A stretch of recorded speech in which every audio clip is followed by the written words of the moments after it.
Welcome back our YouTube channel.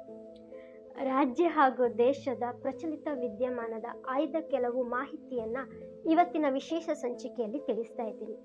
Covid ಹೋಯಿತು, ಬದಲಿಗೆ HMPV ಬಂದಿದೆ. ರಾಜ್ಯದಲ್ಲಿ 2 ಪ್ರಕರಣ ಹಾಗೂ ದೇಶದಲ್ಲಿ 5 ಪ್ರಕರಣಗಳು ದಾಖಲಾಗಿವೆ. ಬೆಂಗಳೂರಿನ ಖಾಸಗಿ ಆಸ್ಪತ್ರೆಯಲ್ಲಿ 2 ಮಕ್ಕಳಲ್ಲಿ ಈ ಸೋಂಕು ಕಾಣಿಸಿಕೊಂಡಿದೆ. ಇದರ ಬಗ್ಗೆ ಆರೋಗ್ಯ ಇಲಾಖೆಯವರು ಯಾವುದೇ ಭಯ ಬೇಡ ಎಂದು ನಾಗರಿಕರಿಗೆ ತಿಳಿಸಿದ್ದಾರೆ.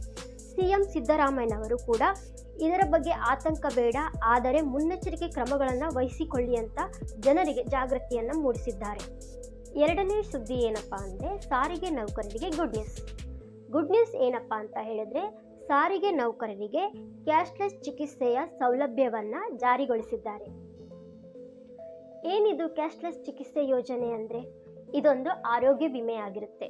ಇದು KSRTCಯ ನೌಕರರಿಗೆ ಈ ಸೌಲಭ್ಯ ಸಿಗ್ತಾ ಇದೆ. ಒಬ್ಬ ನೌಕರರಿಂದ 650 ರೂಪಾಯಿ ಕಡಿತವಾಗ್ತಾ ಇದೆ.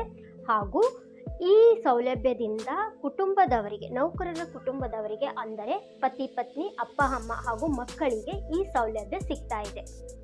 ಈಗಾಗಲೇ 275 ಆಸ್ಪತ್ರೆಗಳ ಜೊತೆಗೆ ಒಪ್ಪಂದವನ್ನು ಮಾಡಿಕೊಂಡಿದ್ದಾರೆ. ಇನ್ನು ಉಳಿದ ದಿನಗಳಲ್ಲಿ ಇನ್ನೂ 25 ಆಸ್ಪತ್ರೆಗಳನ್ನು ಸೇರಿಸಬೇಕು ಅಂತ ಮಾತುಕತೆ ನಡೀತಾ ಇದೆ. ಹಾಗೂ ಗೌರ್ಮೆಂಟ್ ಆಸ್ಪತ್ರೆಗಳ ಜೊತೆಗೂ ಕೂಡ ಒಪ್ಪಂದವನ್ನು ಮಾಡಲು ಮನವಿಯನ್ನು ಸಲ್ಲಿಸಿದ್ದಾರೆ. 24 ಡಯಾಗ್ನೋಸ್ಟಿಕ್ ಸೆಂಟರ್ಸ್ ಹಾಗೂ 6 ಆಯುರ್ವೇದಿಕ್ ಸೆಂಟರ್ಗಳು ಇದರೊಳಗಡೆ ಇನ್ಕ್ಲೂಡ್ ಆಗಿದೆ. ಆಸ್ಪತ್ರೆಗೆ ಹೋದಾಗ ನೌಕರರಿಗೆ ಅಥವಾ ಅವರ ಕುಟುಂಬದವರಿಗೆ ಯಾವುದೇ ಥರ ಸಿಬ್ಬಂದಿ ವರ್ಗದವರು ಆಗಲಿ, ಡಾಕ್ಟರ್ಸೇ ಆಗಲಿ ತಿರಸ್ಕಾರವನ್ನು ವ್ಯಕ್ತಪಡಿಸಬಾರದು ಎಂದು ತಿಳಿಸಿದ್ದಾರೆ. KSRTCಯಲ್ಲಿ ಈ ಯೋಜನೆಯನ್ನು ಜಾರಿಗೊಳಿಸಿದ್ದಾರೆ. ಮುಂದಿನ 3 ತಿಂಗಳ ಒಳಗಡೆ BMTCಗೂ ಕೂಡ ಈ ಯೋಜನೆಯನ್ನು ಜಾರಿಗೊಳಿಸುತ್ತೇವೆ ಎಂದು ಭರವಸೆಯನ್ನು ನೀಡಿದ್ದಾರೆ. ಮೂರನೇ ಸುದ್ದಿ ಏನಪ್ಪಾ ಅಂತ ಹೇಳಿದ್ರೆ, ಗೃಹಲಕ್ಷ್ಮಿ ಮಾದರಿಯಲ್ಲಿ ಪ್ಯಾರಿ ದೀದಿ.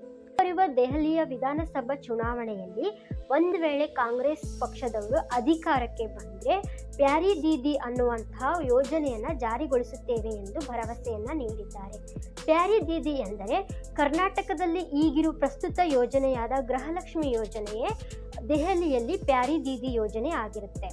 ಕರ್ನಾಟಕದಲ್ಲಿ 2,000 ರೂಪಾಯಿ ತಿಂಗಳಿಗೆ ಮಹಿಳೆಯರಿಗೆ ನೀಡಿದರೆ ದೆಹಲಿಯಲ್ಲಿ 2,500 ರೂಪಾಯಿ ದೆಹಲಿ ಮಹಿಳೆಯರಿಗೆ ನೀಡುತ್ತೇವೆ ಎಂದು DK ಶಿವಕುಮಾರ್ ಅವರು ದೆಹಲಿಯ ವಿಧಾನಸಭಾ ಚುನಾವಣೆಯ ಪ್ರಚಾರದಲ್ಲಿ ತಿಳಿಸಿದ್ದಾರೆ. ಕರ್ನಾಟಕದ ಮಾದರಿಯಲ್ಲಿ ಪಂಚ ಗ್ಯಾರಂಟಿ ಯೋಜನೆಯನ್ನು ಇರೋ ಥರವೇ ದೆಹಲಿಯಲ್ಲಿ ಗ್ಯಾರಂಟಿ ಯೋಜನೆಗಳನ್ನು ನೀಡುತ್ತೇವೆ ಅಂತ ಭರವಸೆಯನ್ನು ನೀಡಿದ್ದಾರೆ. ಈಗಾಗಲೇ ಪ್ರಸ್ತುತವಾಗಿ 1 ಗ್ಯಾರಂಟಿ ಯೋಜನೆಯನ್ನು ಜನರಿಗೆ ತಿಳಿಸಿದ್ದಾರೆ, ಅದೇ ಪ್ಯಾರಿ ದೀದಿ. ಮುಂಬರುವ ದಿನಗಳಲ್ಲಿ ಉಳಿದ ಗ್ಯಾರಂಟಿ ಯೋಜನೆಗಳನ್ನು ಜನರಿಗೆ ನೀಡುತ್ತೇವೆ ಎಂದು ತಿಳಿಸಿದ್ದಾರೆ. ಈ ಮಾಹಿತಿ ಇಷ್ಟವಾದಲ್ಲಿ ಲೈಕ್ ಮಾಡಿ, ಶೇರ್ ಮಾಡಿ, ಕಮೆಂಟ್ ಮಾಡಿ ಹಾಗೂ ಸಬ್ಸ್ಕ್ರೈಬ್ ಮಾಡಿ.